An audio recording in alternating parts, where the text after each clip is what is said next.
Hello everyone, welcome to egate.ai. In this video, we will understand data independence. So data independence in database management system is nothing but a capacity to change data at certain layer without affecting other layer, right?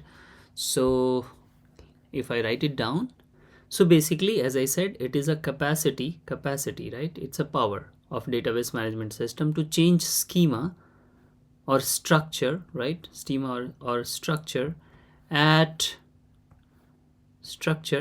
one level without affecting another level, right?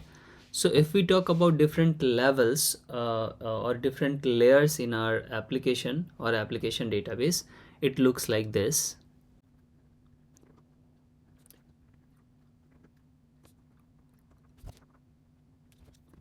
These are the three different layers of normal database application system or normal DBMS systems. And now uh, let's say uh, let's say we talk about a change at physical layer, right?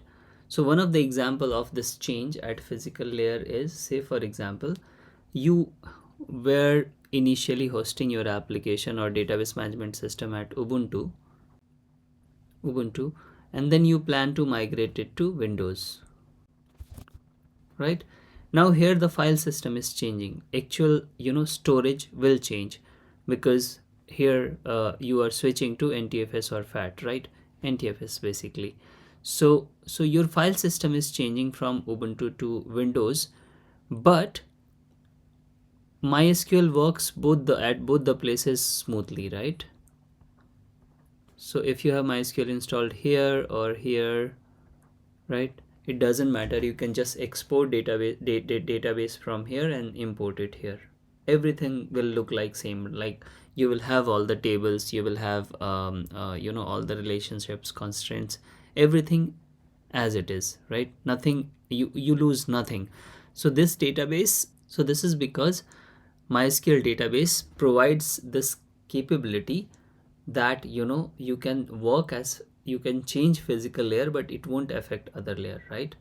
And that's how they have built or designed the database management system, their DBMS. So this capability to make change at physical layer without affecting logical layer is called physical data independence.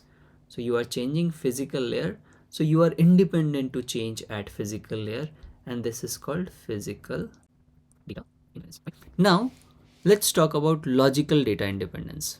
So as name suggests, logical data independence is something related to change or capacity to change at logical layer without affecting application layer. Okay, so what you can do is, let's say logical layer is the schema definition, etc., right? So now let's say in your university database you had one table, right?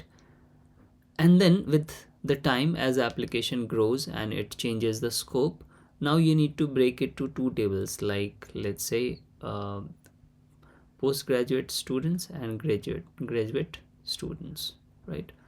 So if you break it into two tables, now still you can query from application level, okay, and it won't affect the application. Like if you are thinking that, see, I was querying from one table, now I have to do it from two tables, so I need to change the application code.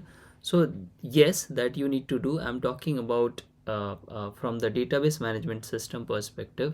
So the interface which you see, right?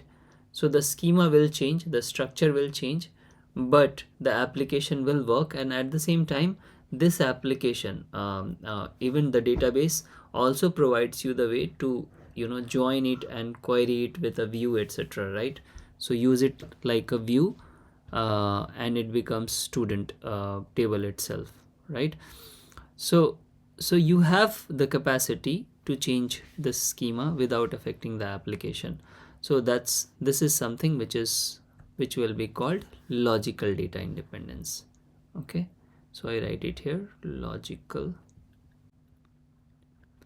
So this was the simple concept of data independence. You understood that the data independence is capacity to change at particular layer, right? So if you are able to change at physical layer, It's physical data independence. If you are able to change at logical layer, it's logical data independence. DBMS system, normal DBMS systems provide you both the options, like both the capacities at different layers.